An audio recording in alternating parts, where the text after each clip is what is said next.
Hi, and welcome back. It's lovely to be bringing you these weekly episodes. And at the time of recording, the plan is that these will also be up on YouTube, which is why I'm doing the solo episodes on video. I don't really love doing that. And when I watched back the previous episode, I realised that my eyes dart around a lot and I'm not even reading a script. So that was interesting. It can feel uncomfortable sometimes when we observe ourselves doing something, but it can also be good to do that because we can learn from it and we can expose ourselves to it so it actually becomes less uncomfortable. Or maybe it doesn't. Maybe it continues to be uncomfortable and we just proceed anyway. Can we do things in service of our values even if we feel a bit uncomfortable? And I think, yes, we can. So this week, another bite-sized episode, and I wanted to talk about why is it important that we take care of ourselves in business? I've been talking about this for probably the past 5 years, and more people are talking about this now, which is fantastic. But why is it important? I think one of the barriers to this can be that people think, oh, here we go, add self-care. This is another thing for my to-do list. It's going to feel cumbersome. It's going to be one more thing that perhaps I don't get round to, and then I'm going to beat myself up about. But it's really not about that. The way I like to think about self-care is really about knowing ourselves and checking in regularly and doing our best to do the things that are going to be helpful, not harmful to us. And there are some real benefits to taking care of ourselves. So today I'm just going to touch on a few of those. And as we progress through the episodes, I'll talk more and more about this. But some of the things that are the great byproducts of us taking care of ourselves are we can have more energy. And this can be more energy for getting the tasks done in our business or for the things we need to do in our non-work life. This can be having more energy to spend time with your children if you've got children, or your partner, or your friends, or having the energy to do something you enjoy after work rather than feeling like work's over and you're so exhausted that all you can do is perhaps manage to scrape together some dinner and go and crash on the couch. I hear this so much from women, this lack of energy. I wish I had more energy. And I think when we find ways of taking care of ourselves and ways of running our business that are more sustainable, we reclaim that energy. And then we will have that available to us for whatever it is that we want. Now, I'm not saying sitting on the couch at the end of the day is a bad thing. That's something I actually know is important for me. I have some downtime. It's a very passive, I like to watch some television. It's a very passive way of me to relax. It's just about really knowing that you've got the energy to do the things you want. I certainly don't want to feel like that's all I've got energy for. The other thing that can be a byproduct of us taking care of ourselves is access to more creativity. When we have more energy, we can access our creativity more as well. And when we can access our creativity more, we can come up with better ideas for our business. We have a broader outlook. We can start to brainstorm better. Because it's not just that physical energy, our brain can be functioning better. We're not getting so tired. So cognitively, things are easier. We might also have time for creativity in terms of activities that we want to do. Maybe you're somebody that loves to write or paint and you just don't have time for that. Or you're feeling too worn out. Or it just keeps getting put to the back of the list. And maybe by engaging in some of these creative activities, that allows you to take better care of yourself. And then in turn, helps you be more creative in your business. So instead of being on that hamster wheel of, oh my gosh, I'm just going around in circles, getting nothing done, what if you were actually on this cycle of, when I engage in creativity, it nourishes me, it fills me up, it actually energizes me. And then that frees me up for more creativity in my business. I get better ideas. My problem solving improves. Wouldn't that be great? Another thing I find when working with women in business is the more you take care of yourself, the less resentment you'll be feeling. This can build up over time when that flow of compassion is always going out to other people and your focus is always about meeting other people's needs and not your own.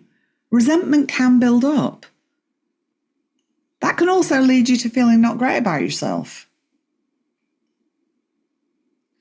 But when we're taking care of ourselves, when we prioritize our own needs, when we realize that the flow of compassion needs to go out, but also in and within, we can find ourselves feeling less resentful.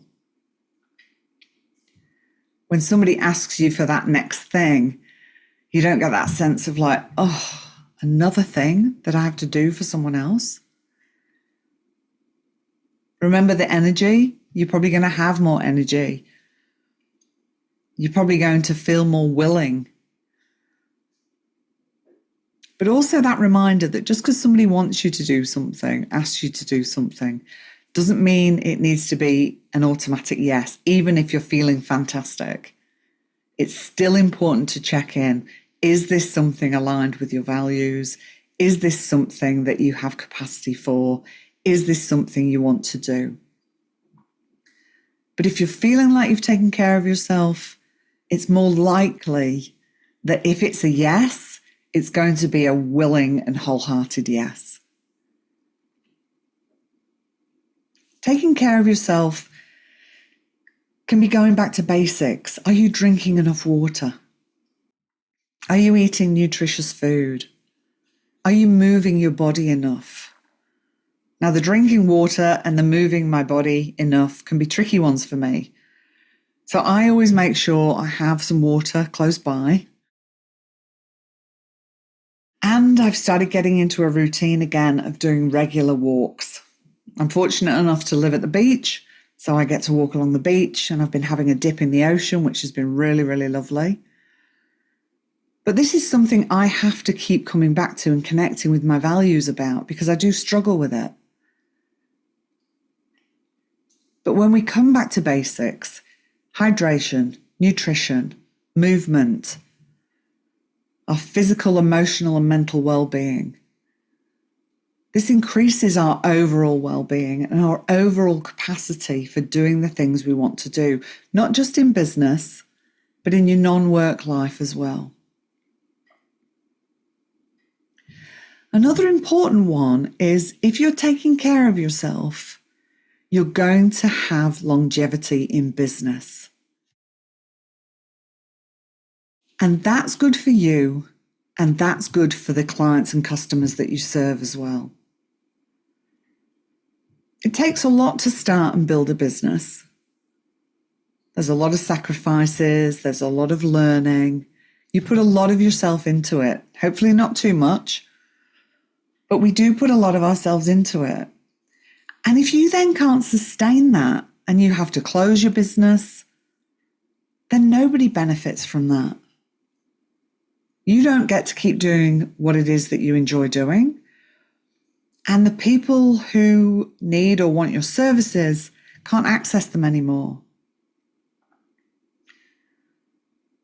You are your greatest asset in your business. And it's important that you treat yourself as such. Now, you might be already really good at this, and if you are, fantastic. But many, many women I speak to are fantastic at what they do in their business. They are amazing, intelligent, remarkable women. And they often neglect themselves. And I get it, that was me. Always focusing on what I needed to do and what other people needed. And I paid a big price. Burnout hit me hard. It cost me a lot, and it took me a long time to recover. And it took me a long time to really learn how to do it differently. But I am so glad I took the time and learned how to do that. Because now I get to have a business I love that fits in with the lifestyle that I want. I really want that for you as well. So I invite you to think about, where are the areas in your life that you are currently neglecting yourself? And if your mind goes straight to your business, just notice that and then come back to, what are the areas where I'm currently neglecting myself? And perhaps just write them down. Or if you're listening on a walk or in the car, do your best to hold them in mind for later. For anything like me, they'll probably have dropped out your head by the time you get home. So you might want to re-listen to this episode. When you can recognize what those things are, I want you to then think about, what is one small thing, just has to be small. It's not another big thing on the to-do list. It's not something that you need to feel overwhelmed by.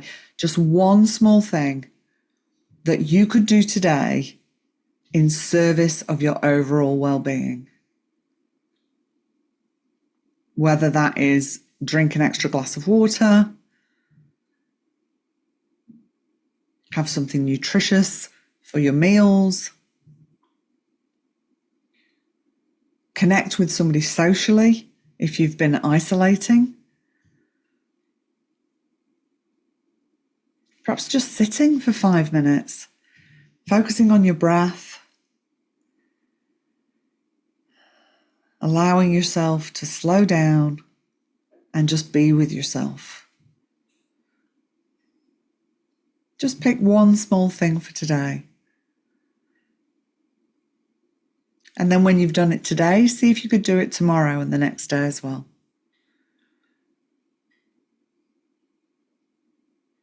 Sometimes you just need to start. You need to choose something small and allow yourself to do it differently, knowing that the outcome could be really beneficial. I hope this has been a helpful little reminder. I'd love to hear how you go with this. Go well and go gently with yourself. And I'll see you again next week.